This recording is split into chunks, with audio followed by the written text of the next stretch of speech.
What a performance from Marcus Eining and John Whittaker, putting Valkenswaard United in pole position. Berlin Eagles, though, solid as a rock, one of the 4 teams on double clear. Trouble, though, for the Hamburg Giants and Stockholm Hearts, as well as the Shanghai Swans. It opens the door for the London Knights and Rome Gladiators in that top 4 fight. Let's find out how it plays out in Hamburg, round 2.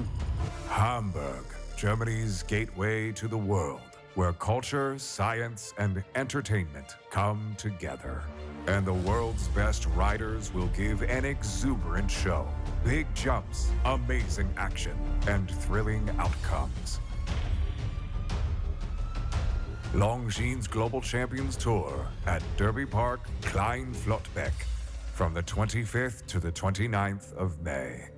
Welcome to GCTV and welcome to Super Saturday, round 6 of the Global Champions League. And of course, as well, we get ready for the LGCT Grand Prix that is still to come later on tonight. But before we focus on blue and on the Grand Prix and who will then go on to lift this year's title, we need to focus on what is turning out to be a very, very intriguing second round of Global Champions League action. We have 4 teams on double clear, 5 teams on a score of just 4, which means there is very little room for error today, that any one of those teams on double clear have a bad day in the ring today. They know that there will be 5 teams just a single rail behind them, hoping to try and sneak onto the podium, hoping to try and make up crucial championship points. It has gone very wrong for the Shanghai Swans, very wrong for Paris Panthers, and we'll give you all of those details here on GCTV throughout the rest of the afternoon as we get ready for what is taking place in Hamburg today. Before we begin, we talk about these 4 incredibly strong teams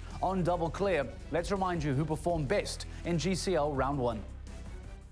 Shane Breen on his big jumping stallion on Visto Grand. This is the first time, I guess, that this horse is being exposed to such an arena with such a slope, with fences at this height. Gives him nice room. That works well. Shane Breen, 79 seconds time allowed. I do think he'll catch the time allowed, but it won't be fast though from Shane Breen and Visto Grand. Good jumping there on 6 strides on the big step. Uses that to his advantage and posts it clear. 77.86.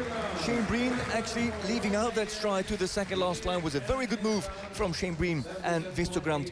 Can we get a double clear maybe from Fernando Martinez Sommer and Korbacher? Nice and steady, straight through the combination with 2 fences left to jump. Here comes Fernando Martinez Sommer to the vertical, and the last fence also opens for 6. So when other teams did all 7, Rome Gladiators both go in on 6 strides and get a double clear on the board. Fernando Martinez Sommer and Shane Breen produce the first double clear of the afternoon. It's Marcus Eining on Stargold, John Whittaker on Equine America Unique de Framport. With a good result here, United can jump from 10th maybe to top 6 or close to top 4. And the pace is high. It's really, really fast from Eining and Stargold. Look at that time. Look at that time. 69.27 seconds. What a round from Eining. A lead at this point for Valkenswaard United. If this man jumps a clear for the team, it's John Whittaker and Unique de Framport. A clear from John sends Valkenswaard United to the lead. A little bit long into the combination. Can he handle the upright? Oh, great reaction there from Unique de Framport. Here comes Whittaker. Nearly runs out of that fence. Drops the reins, but gets the double clear. It was a very scary finish for John Whittaker, and Equine America Unique de Framport takes the team to a 12-second lead. The 2 gentlemen here run the 2 fastest rounds of the entire round 1 so far. Over to New York Empire with the youngest team of the stage, McAteer on Kimosa. Positive into the combination again, fast jumping, good reactions from Kimosa for Kritrahoff. Last line now for Jody Hall, McAteer and Kimosa. New York Empire, powered by Lugano Diamonds, about to sign their first clear of the weekend, and it comes from Jody Hall McAteer, who is also very fast, 73.86 seconds. It's got a great cracking round there. Now to Harry Charles on Casco Blue. It doesn't feel that Harry Charles is as fast as Jody Hall McAteer. At this point, just jumping the steady double clear is more important than being last to go in GCL round 2. Harry Charles on Casco Blue for New York Empire, powered by Lugano Diamonds. They will stay in front of Rogue Lanetis. They sink behind Valkenswaard United. They go to second place in the intermediate standings all of a sudden. And actually, they both post the same time. Harry Charles, 73.82. Jody Hall McAteer, 73.86. Here are the championship leaders. This is all playing in their hand, into their favor, with Berlin Eagles, powered by Fundis Rijsport, with Ludger Beerbaum and Philip Weishaupt. Beerbaum with his first distance out of the turn to ID Café.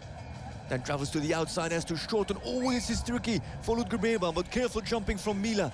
He was there on 8, then on 9. He had to really work to make it all fit. And Mila with extremely careful jumping. Jumps to the outside in this line. And then on the 7 to the Deutsche Vermögensberatungsbank, it is a clear. It starts with a clear for Ludger Beerbaum and Mila.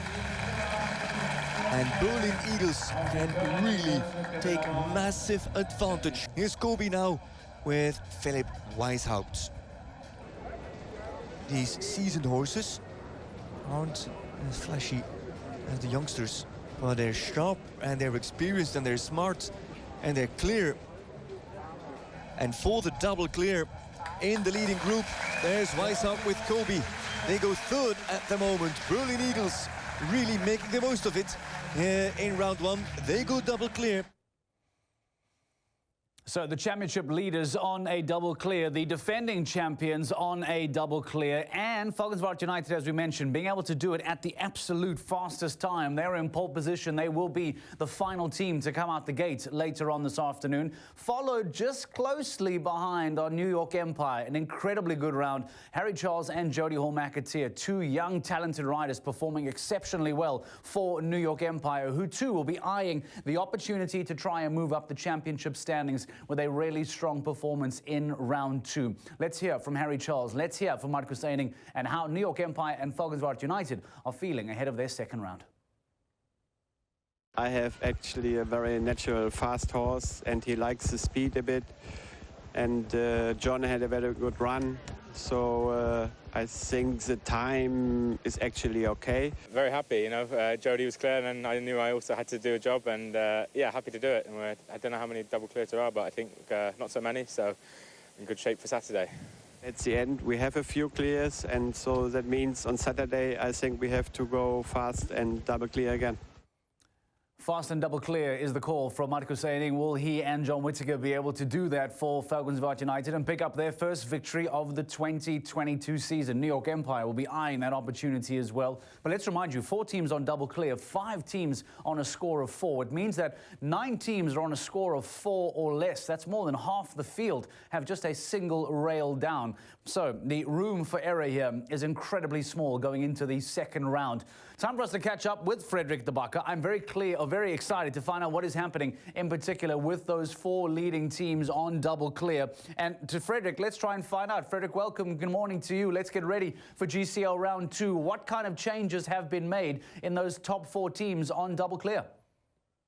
Well, Mark, none of the teams on double clear have made changes to their lineup. But as a matter of fact, here in Hamburg, we have registered the lowest number of changes of the entire season. 6 teams have made 7 changes, mostly rider changes as a matter of fact. And the rider change that might stand out is the one of Harry Smolders and Derek Kenny. Smolders coming off the team of Paris Panthers and Derek Kenny coming on. Now, that change itself isn't very remarkable, it happens.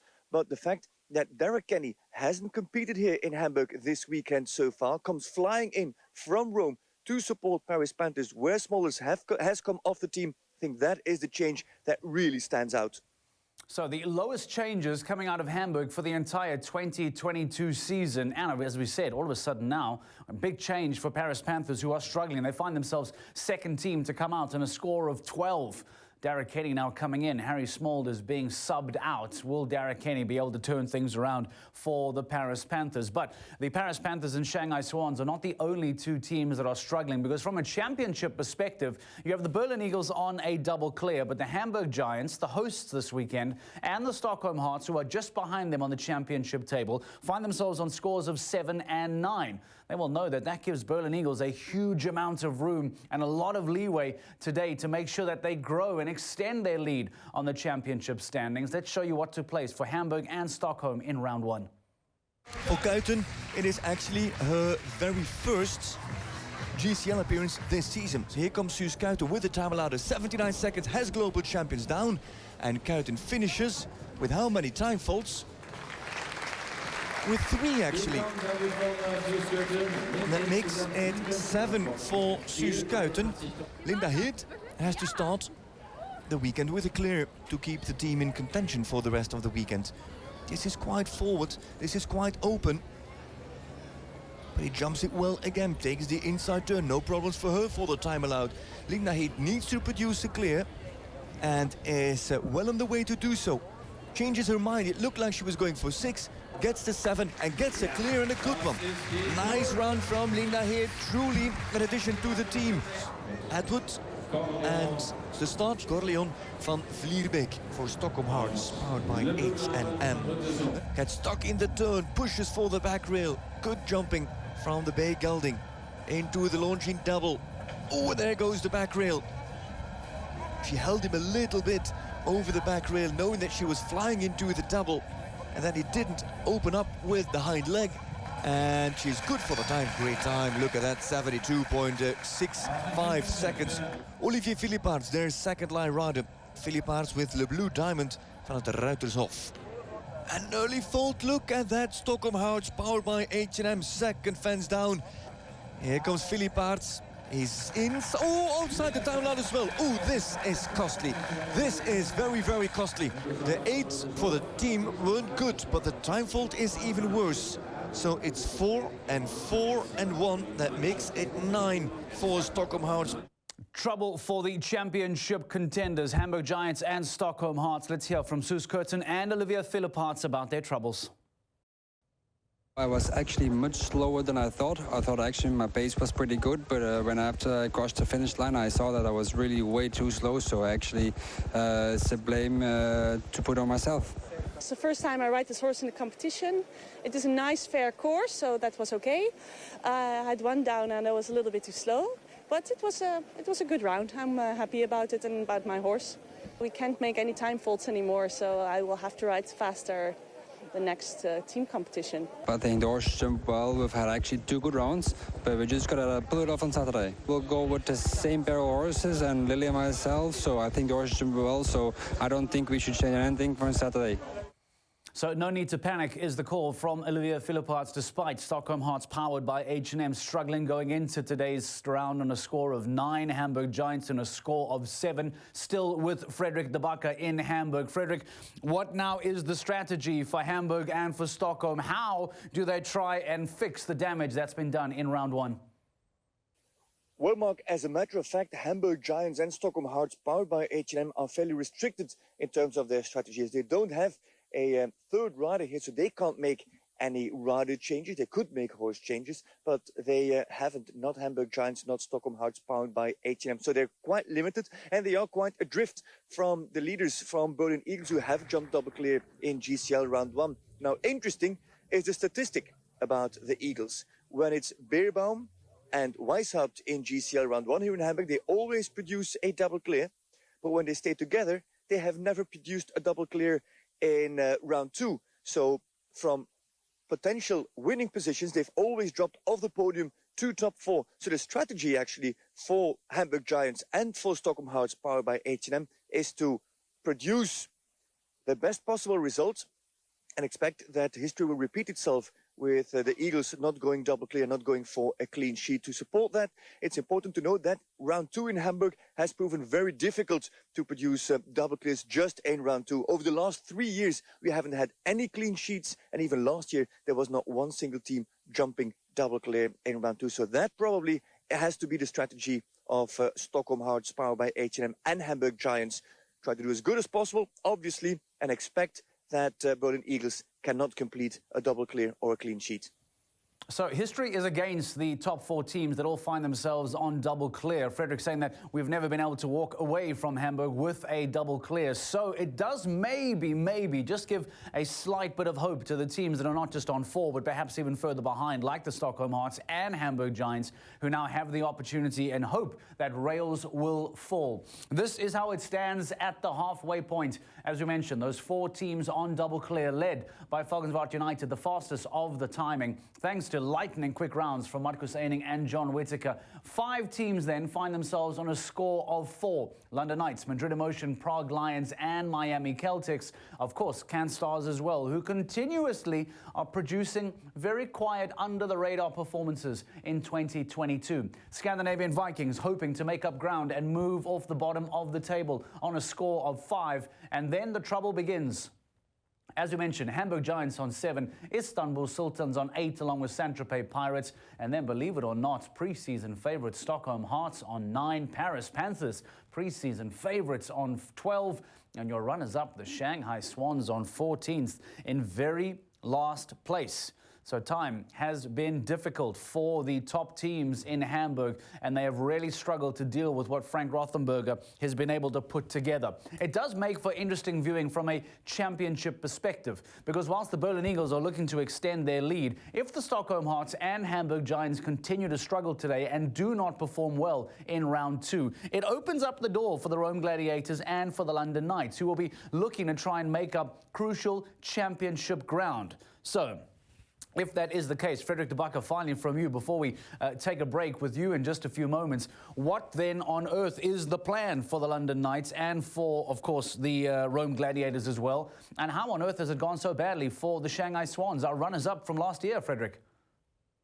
Yes, indeed, it has gone wrong for Shanghai Swans here in the first round of GCL, with not a bad performance at all from Max Kühner on EIC Coriolis, just a single fence down, but then the 10 from Christian Ahlmann and dominated. That cost them quite a lot. They have made a horse change where Kühner goes to Electric Blue and where Ahlmann comes off the team, and it is Pio Schwitzer with Vancouver coming on to the team.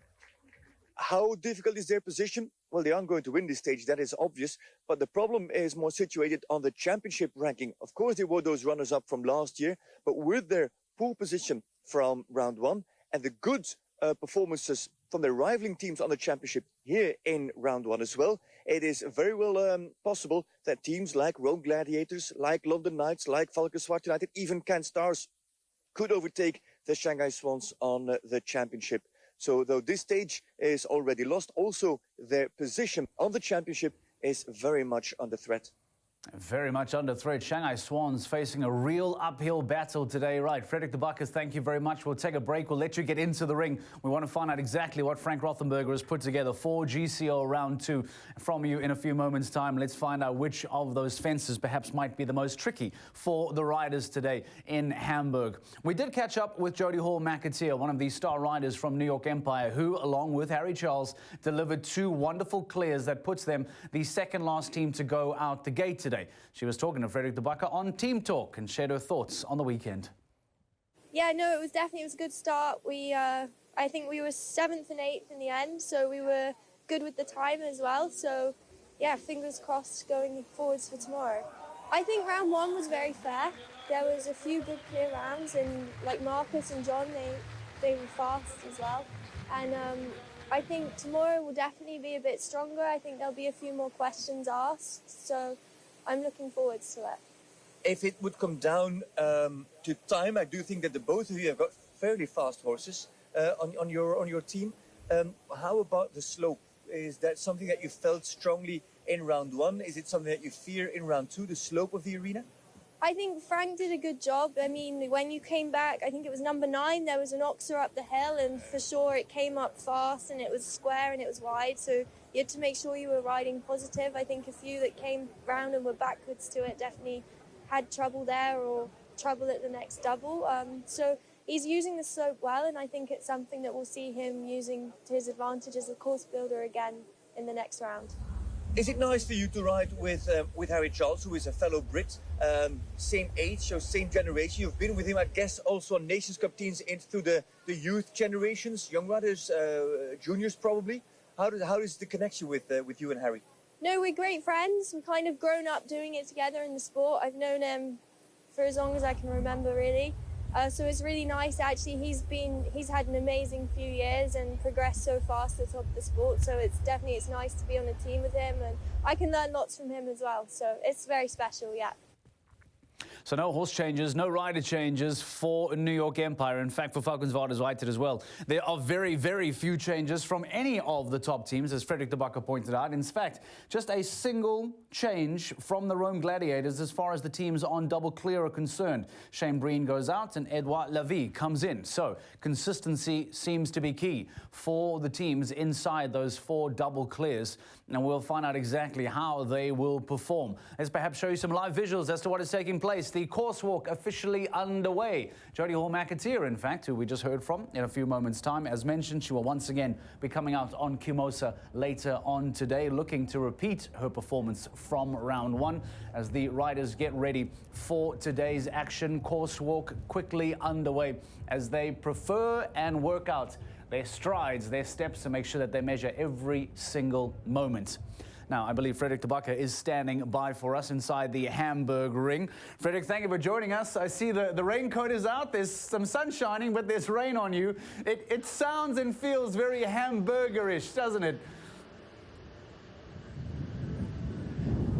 Well, actually, 5 minutes ago, when we were doing the stand-up at the other side, at the outside of the ring, I thought, I can take my raincoat off, can't I? And then just in the last 5 minutes, there was like a hurricane passing over Klein Floatbeck. I was very happy to have my raincoat with me. And now, the sun is out again. We've had 4 seasons in one day. Mark. And that is what happens in Hamburg, and we've become very used to it. Right, well, Frederik, 4 seasons aside, what a weekend this could well be for Valkenswaard United, because, of course, depending on how their rivals around them do today, if they find themselves cashing in big and perhaps winning or at least getting onto the podium, this really could be a reigniting of their ambitions for top 4. Could this be the weekend for Valkenswaard to kick-start that season? It should be the weekend to kickstart that ambition for the top 4 placings. They come out on double clear. It was ending with a brilliant clear in round 1, followed up by John Whittaker. There are only 4 teams sitting there on double clear, but this is looking really good for Valkenswaard United. In the end, of course, it needs to be jumped, and we know that the statistics tell us that jumping double clear in Hamburg isn't very easy, doesn't happen very much, let alone jumping a clean sheet. But with those 4 teams on double clear and Valkenswaard United going last, there is it's a good situation. I think that even winning, of course, would be fantastic. Podium finishing would be fantastic, but even top 4 would be great. Just, you have to keep in mind how these other teams on the championship do, and that's especially London Knights and Rome Gladiators. Alongside Valkenswaard United, they sit somewhat midfield of the table. So whoever drops the ball here will get overtaken by those 2 other teams, and whoever jumps onto the podium will make a big leap forward. And then we're talking about Valkenswaard United, Rome Gladiators and London Knights. Frederik, it's always dangerous when you leave the mathematics to me. That's why I have you. But if I take a look at the round 1 score sheet, we have 4 teams on double clear, 5 on 4. That's 9 teams on either 1 rail or less. It does suggest that perhaps round 1 was very jumpable. Are you expecting Frank Rothenberger to really dial it up today for round 2? Will he intensify things? Well, I just walked the course, and it's quite interesting to see what he has built. It feels like we are jumping on one big circle.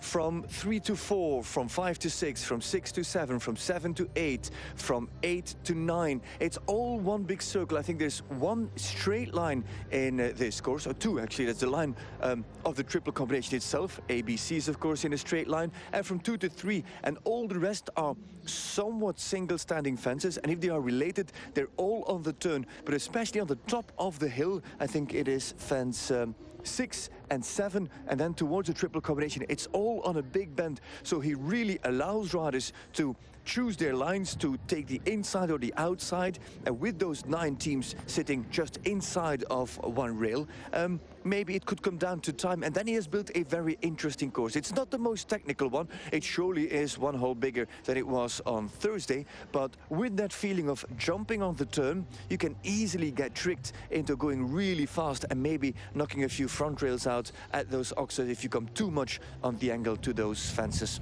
Will that slope come into play again, Frederick? I know we mentioned the slope in round one with what Frank Rothenberger has built today. Is that slope once again going to be a tricky element for the riders to deal with? He's been pretty fair on them in this course, to be honest with you. Maybe the triple combination slightly up the hill could come into play. Actually, where we are right now, this is the part of the course that might mostly be affected by the slope. I don't know if I can turn around, but we come all the way from the top of the hill there. That is the Borbet vertical. Then it comes down here into the double combination. Double combination is fairly level, fairly horizontal. And if you then turn around to the other side, it's an 8 or 9 stride gallop really down the hill to the Global Champions fence right there. That is fence 11. So that is mainly where he uses the slope. But that's actually only one line. For the rest, he has been quite fair on the horses and riders in this second round of GCL. For the rest, it more feels about pushing them to go for the time, to go a little bit faster, maybe even the risk of a time fault. We'll have to wait and see about the time allowed. Risking a time fault or risking a fast clear, but also with all that risk of good pace, having the occasional fence down. It feels very jumpable, so it'll be all about the turns and it'll be all about the time allowed. That's how it feels at the moment. Difficult to try and work out who might be on the podium, Frederick, with just, as we said, a single rail between 9 teams and so many strong performances in round one. Based on what your thoughts have been of round one, your team sheet on round two, which of those teams, perhaps all 9 of them on a score of 4, find themselves on the podium? Who are you keeping an eye on? I do believe in the quality this weekend of Valkenswaard United. Rome Gladiators sit there in a beautiful position. But we know that they are very strong round one performers and they haven't been able to pull that through into the second round of GCL. So I'm a little bit worried about them concerning history, let's say. Another team that is intriguing is, of course, London Knights. Would be something for them to jump on the podium again. Remember that last year, 2021, coming from those two back-to-back championships in 18 and 19, they had not the best season, but that was with the old setup, with the Philippaerts brothers, of course, with Ben Meyer, with Martin Fuchs and the others.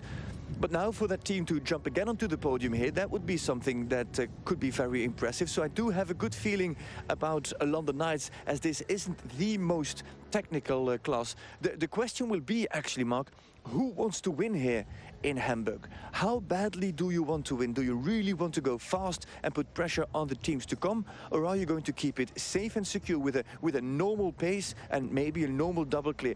Again, it feels jumpable. But how badly do you want to win this stage? If a team says we really want to win and they really go for it, they can land on the podium. I think that not everybody will go flat out over these fences. Some will take it very conservative, will play tactical. But if you want to win, there's actually a lot of options to win this class. But with those options also comes risk.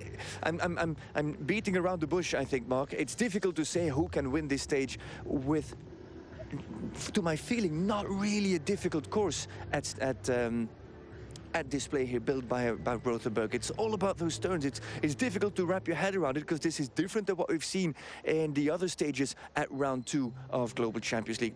Do you understand where I'm going to? I do absolutely, Frederick, and I think it does make for really interesting viewing later on today. We're busy seeing some of the riders doing their course walk as well. We see some rain jackets out, as you mentioned. I wonder if the weather will have a role to play, if and when perhaps it does intensify a little bit later on. I also saw Derek Kenny, something that we spoke about earlier on today. I wonder what's going through in his mind. Would you be able to put on your psychology cap for us?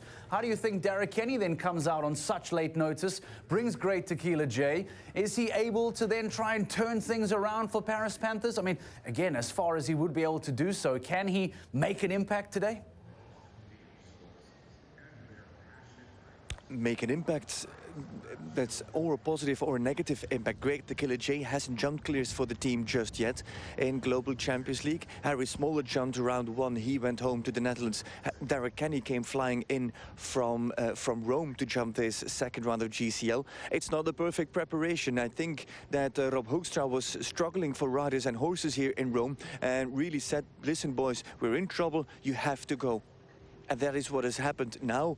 Is this going to be the perfect plan? Is this how it will play out? I don't know. The horse hasn't jumped on the ground here so far over the last week, so that's already a disadvantage compared to other horses, other riders, other combinations, other teams. But of course, it is Derek Ken. You can always pull something special out of the bag. But to be fair, I think it's an enormous risk, and I wouldn't do it. All right, well, let's keep a very close eye on the Paris Panthers. It does make for a fascinating opening stage because we have Shanghai Swans, first team out the gate, followed by Paris Panthers, followed by Stockholm Hearts. It makes for a lightning fast and intriguing opening stage to round 2. Frederick de Backer, we will let you go. Thank you very much. We look forward to hearing you in commentary today. One of the many commentary options, Frederick de Backer, will be standing by, getting ready to bring you the rest of today's action from Super Saturday. A second round of Global Champions League still to come today, and of course the LGCT Grand Prix of Hamburg later on. We also caught a lovely shot of Gerrit Nieberg. If you recall, he was announced as our Star Jumper Award winner, and here we see him doing his course walk today in his Star Jumper. Gerrit Nieberg, you beauty. That's what we like to see.